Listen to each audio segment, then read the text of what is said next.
오늘은 제15회 아동학대 예방의 날입니다.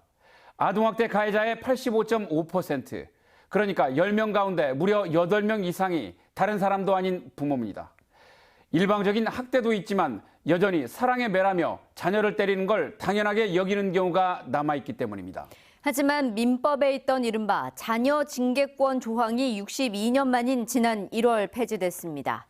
어떤 이유로든 자녀를 때릴 법적 근거가 사라진 셈입니다. 나금동 기자의 보도입니다.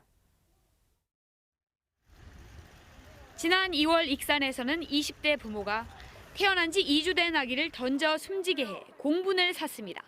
신생아가 분유를 토했다는데 그것 때문에 때린 게 맞나요? 올해 전북에서 발생한 아동학대는 1,519건. 가해자의 85.5%는 부모였습니다. 자녀 훈육을 위해 어느 정도의 체벌이 필요하고 법적으로 가능하다는 인식도 여전하기 때문이라는 지적입니다. 지난 1958년 민법에 친권자가 아이를 보호, 교양하기 위해 징계할 수 있다는 조항이 생겼습니다. 하지만 이 조항은 62년 만인 지난 1월 폐지됐습니다.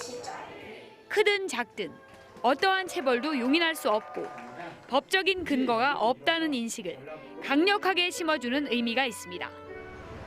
사실 자녀 징계권과 상관없이 아동복지법 등 여러 법은 자녀에 대한 폭력을 금지하고 무겁게 처벌하도록 규정하고 있습니다. 어떤 누군가에게는 폭력이 가르침이란 이유로 허용될 수 있는 명목이 되긴 했습니다. 어떠한 이유로도 아동을 징계하는 데 체벌이 사용될 수 없음을 전문가들은 훈육을 이유로 가해지는 폭언 같은 비신체적 폭력 역시 아동에게 큰 상처를 남기는 학대라고 말합니다. 실제로 아동학대 가운데 정서적 학대 비율이 지난 2017년 19%에서 올해는 30% 이상으로 높아졌습니다. 눈으로 보이는 상흔이나 증거가 없기 때문에 이걸 확인하기도 쉽지 않고요. 통계치보다 정서학대는 더 많을 수 있는 부분들입니다. 전문가들은 자녀가 존중받고 보호받아야 할 인격 책임을 명심해야 한다고 강조합니다. JTB 뉴스 나금동입니다.